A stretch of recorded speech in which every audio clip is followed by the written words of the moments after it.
alunos, sejam todos muito bem-vindos a mais uma entrevista. Eu sou Tamiris Salvador e nesse vídeo a gente vai discutir um pouquinho sobre a terapia breve em hospitais. E para nos ajudar com esse assunto, nós convidamos o Pedro Rodrigues, ele que é mestre em psicologia. Tudo bem, professor? Tudo bem, Tamiris, obrigado pelo convite. A gente que agradece a sua presença aqui. Então, professor, o paciente de uma instituição de saúde tem características muito peculiares que devem ter atenção especial por parte do terapeuta. Qual que é o primeiro ponto a ser observado nessa situação? Primeiro ponto, Tamiris, é observar talvez a perda de identidade que ele sofre ao entrar numa instituição de saúde, porque lá ele se torna o paciente do leito X, do número tal, ele não tem um nome. E também a perda da autonomia. Esse paciente até pouco tempo tinha uma rotina, estava se levantando, trabalhando, produzindo, e agora não, está seguindo um expediente hospitalar.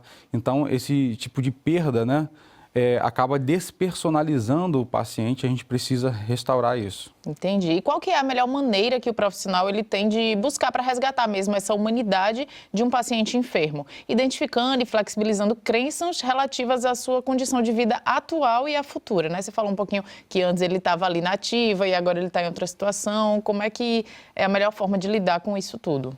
Exatamente, a gente separar o que é o sofrimento da doença, da patologia que fez ele procurar a instituição e esse sofrimento psíquico, porque ele está sendo despersonalizado, então a gente precisa tratá-lo com toda a dignidade humana que ele merece, que ele precisa, prestando o acolhimento genuíno, a aceitação do que ele está sentindo, a observação do que ele está pensando, ou seja, analisar esses estados interiores que muitas vezes não tem tempo de ser colocado diante do médico, do enfermeiro, de outros profissionais que estão cuidando mais do biológico. Então, a gente vai validar, afirmar que ele é um ser humano, ele não é um organismo, né, que está sendo tratado apenas. Perfeito. E qual que normalmente é a primeira tarefa do profissional diante de um paciente internado em uma instituição? É realizar uma avaliação psicológica completa. Isso pode ser feito através de testes, questionários, entrevistas diretas com o paciente, observação do paciente, como é que ele está, entrevista com os familiares. Dessa forma, a gente vai coletando dados sobre o estado emocional dele, se ele está ansioso, se ele está nervoso, se ele está com raiva, se ele está triste, se ele está preocupado. Também dados sobre o estado cognitivo dele, o que ele está pensando, já era, não vou ficar aqui muito tempo, vou acabar perdendo uma oportunidade, vou ficar desempregado, vou me demitir, meu filho está precisando de mim. E também do estado comportamental, se ele está agitado, se ele está muito deprimido, se ele está apagado, se ele está querendo, né, ver pessoas. Aí, dessa forma, a gente vai conseguir, para cada variável, dar uma intervenção. Cada caso é um caso, né? Muito Isso. relativo. Outro ponto específico é o ambiente de atendimento, que longe de ter as características de um instinto terapêutico, ele se mostra bem diferente, né? Com situações invasivas ocorrendo todo o tempo, como você mesmo falou, né? Que às vezes ele é tido como um número, né? Como paciente da sala tal. Como que o profissional ele deve lidar com isso para amenizar todos esses outros fatores?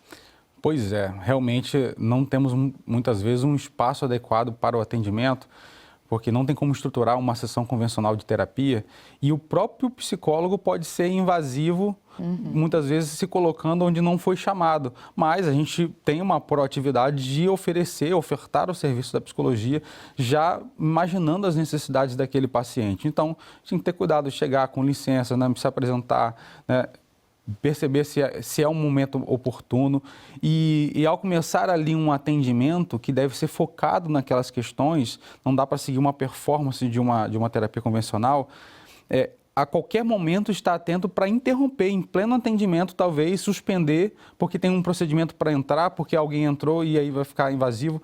E também não deixar o paciente, né, vulnerável, porque ele está se expondo, colocando suas vulnerabilidades, né? E aí, de repente, ocorre uma interrupção, a gente tem que saber fechar também, recompor ele para ele continuar o expediente mesmo após esse atendimento. Perfeito, professor. Mais uma vez, muito obrigada por contribuir aqui com os nossos estudos e até uma próxima oportunidade. Até uma próxima. E chegamos ao fim de mais uma entrevista. Eu espero que tenhamos contribuído para o estudo de vocês e até uma próxima oportunidade. Tchau, tchau.